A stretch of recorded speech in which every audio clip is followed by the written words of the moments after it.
కాజా పట్టీ కోసం 3 ఇంచెస్ సరిపోతుంది కాజా పట్టీ కోసం.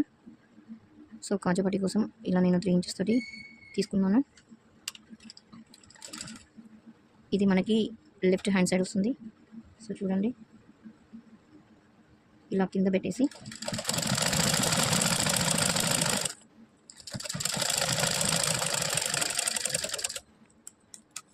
నెక్స్ట్ దీనిని ఇలా తిప్పి ఇలా ఫోల్డ్ చేశాను చూడండి. ఫస్ట్ దీని మీద పెట్టేసి దీన్ని ఇటు ఫోల్డ్ చేసి కుట్టేసిన తర్వాత ఇలా తీసాను. నెక్స్ట్ దీన్ని ఇలా ఫోల్డ్ చేసి నెక్స్ట్ ఇక్కడ వరకు పెట్టేసాను. సెకండ్ ఫోల్డింగ్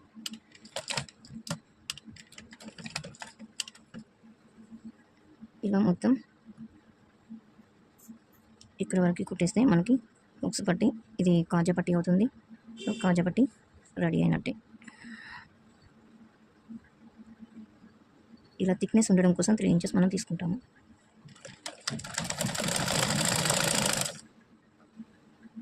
చూడండి, ఇక్కడికి వచ్చిన తర్వాత నాకు ఎక్స్ట్రా క్లాత్ మిగిలింది.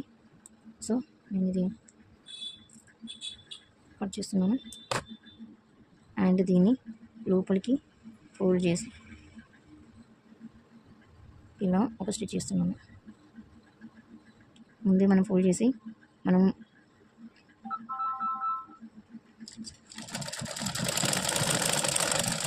ఇది మనకి హుక్స్ పట్టి కాజా పట్టీలో ఇది కాజా పట్టి రెడీ అయింది. సో నెక్స్ట్ ఇంకొక స్టిచ్ ఉంది, మిడిల్లో వేయాలి.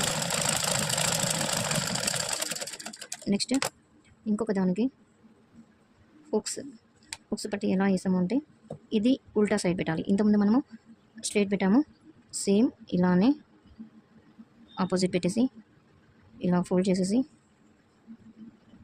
కన్ఫ్యూజ్ అవ్వకండి.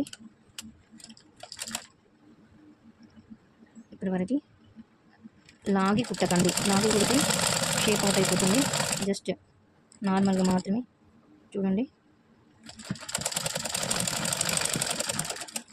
నెక్స్ట్ దీనిని ఇలా తిప్పేసి ఇక్కడ వరకు ఈ కుట్టు వరకు మాత్రమే. నెక్స్ట్ ఇది కూడా ఈ కుట్టు వరకు మాత్రమే కుట్టేయాలి. ఇది మళ్ళీ ఏంటి అంటే ఫోల్డింగ్లోకి వెళ్ళిపోతుంది. హుక్స్ పట్టి ఎలా ఉంటుంది,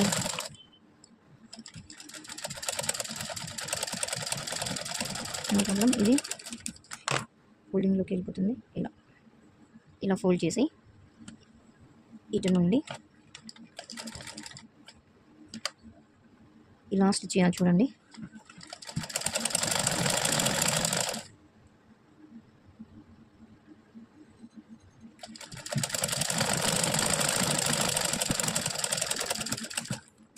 ఇది హుక్స్ పట్టి కాజా పట్టి ఈక్వల్గా వచ్చాయా లేదా చెక్ చేసుకోవాలి. నెక్స్ట్ మనం బ్యాక్ పార్ట్ తీసుకొని ఫ్రంట్ పార్ట్స్ రెండుని ఆ బ్యాక్ పార్ట్ పైన ఇలా బ్యాక్ పార్ట్ని రివర్స్లో వేసేసి ఫ్రంట్ పార్ట్ ఒకటి తీసుకొని మనం ఆల్రెడీ నెక్ సైడ్ పావించి కట్ చేయమని చెప్పాను.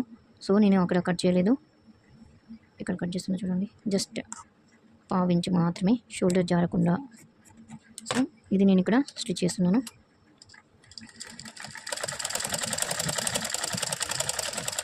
ఇక్కడ టాకా ఇవ్వాలి. నెక్స్ట్ చూడండి, నేను ఇది కరెక్ట్ సైడ్ ఉంది, ఇది రివర్స్లో ఉంది. మళ్ళీ హుక్స్ పట్టి కాజా పట్టీలో మిడిల్కి పెట్టేస్తున్నా చూడండి, మిడిల్కి పెట్టేస్తున్నాను హుక్స్ పట్టి కాజా పట్టి. ఇక్కడ కూడా చూడండి, నేను పావించ కట్ చేయలేదు కదా, పావించు మాత్రమే. అండ్ నెక్స్ట్ ఈ రెండు కరెక్ట్గా పెట్టేసి ఇలా స్టిచ్ చేస్తే సరిపోతుంది.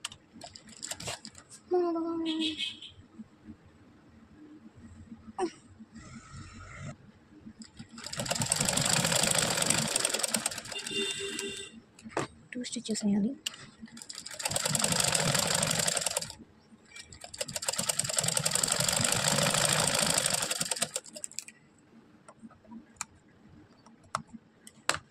తర్వాత మనం నెక్ అంటే షోల్డర్ మీద కరెక్ట్ ఉందా లేదా చెక్ చేయాలి. చూడండి, ఇది కొంచెం ఎక్కువ వచ్చింది. అది నేను కట్ చేశాను. సో ఇది పావించి మార్క్ తోటి ఇక్కడ మనం ఏదైతే తీసుకున్నామో హ్యాండ్స్ని జాయిన్ చేయాలి. సెంటర్ పాయింట్ ఆల్రెడీ మార్క్ చేసాము. ఈ సెంటర్ పాయింట్లో పెట్టేసి ఇక్కడ సెంటర్లో ఇక్కడ నుండి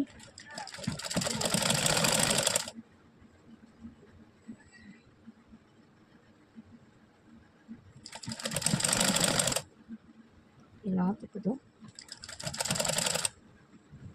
లాస్ట్ వరకు నెక్స్ట్ ఈ సైడ్ కూడా సెంటర్ నుండి ఒక సైడ్ మాత్రమే కుట్టేసాము. ఇంకో సైడ్ కూడా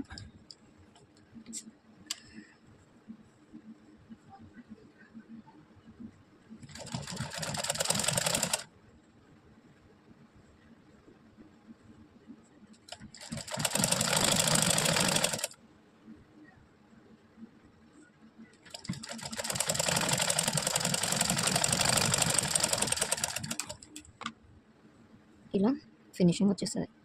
నెక్స్ట్ ఈ షోల్డర్ దగ్గర కూడా మనము ఈ హ్యాండ్ని స్టిచ్ చేయాలి. అదేవిధంగా ఇంకో స్టిచ్చింగ్ కూడా వేసేయాలి. ఒకటి వేసాను, ఇంకొకటి వేయాలి. సో ఇలా చూసాక ఆర్మ్ రౌండ్ దగ్గర రెండు సమానంగా ఉన్నాయా చెక్ చేయాలి. ఇవి కరెక్ట్ ఉన్నాయా లేదా చెక్ చేయాలి. సో చూడండి, ఇక్కడ నాకు ఎక్కువ తక్కువ వచ్చింది చూడండి. సో ఇప్పుడు నాకు ఇక్కడ సెట్ అవుతుంది. నాకు ఇక్కడ కరెక్ట్గా వచ్చింది. ఈ స్టిచ్చింగ్ కరెక్ట్గా ఉంది. సో నాకు ఇక్కడ ఈ ప్లేస్లో నేను కొంచెం ఇక్కడ స్టిచ్ చేస్తే సరిపోతుంది. అది మాత్రం ఖచ్చితంగా చూసుకోవాలి. లేకపోతే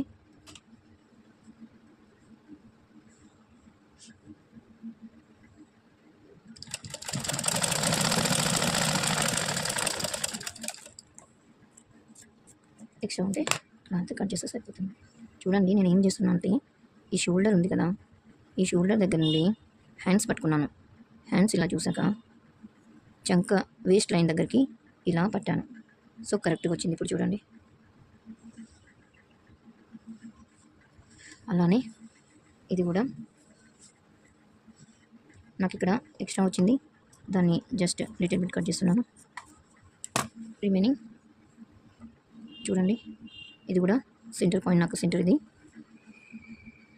ఇక్కడ సెంటర్లో పెట్టేసి నేను ఇటు తిప్పుకుంటూ ఇలా పెట్టాలి. చూడండి, రెండు కరెక్ట్ సైడ్ ఉండాలి.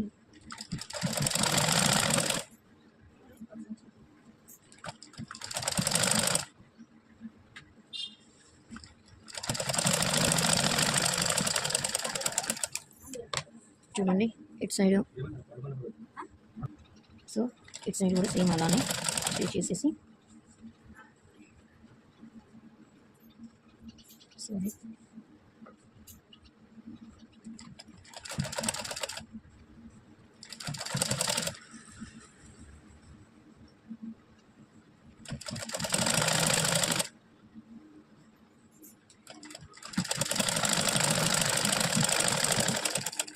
చూడండి, ఇది కూడా సేమ్ మన హ్యాండ్స్ని ఇలా పట్టేసుకొని కరెక్ట్గా వచ్చాయో లేదా చూడండి. నాకు స్టిచ్చింగ్ కరెక్ట్గా వచ్చింది. సేమ్ నాకు దానికి ఎలా వచ్చిందో సేమ్ ఇటు కూడా అలానే వచ్చింది. సో నేను ఇక్కడ కొంచెం స్టిచ్ చేస్తే సరిపోతుంది. చెక్ చేసుకోవాలి కంపల్సరీ. చెక్ చేసుకోకపోతే తర్వాత ఏమవుతుంది అంటే టోటల్గా కుట్టినప్పుడు మనకు కిందకి ఎక్స్ట్రాగా వస్తుంది క్లాత్.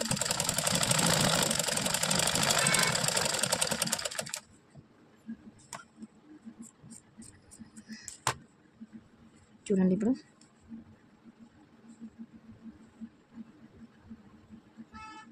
కరెక్ట్గా వచ్చింది.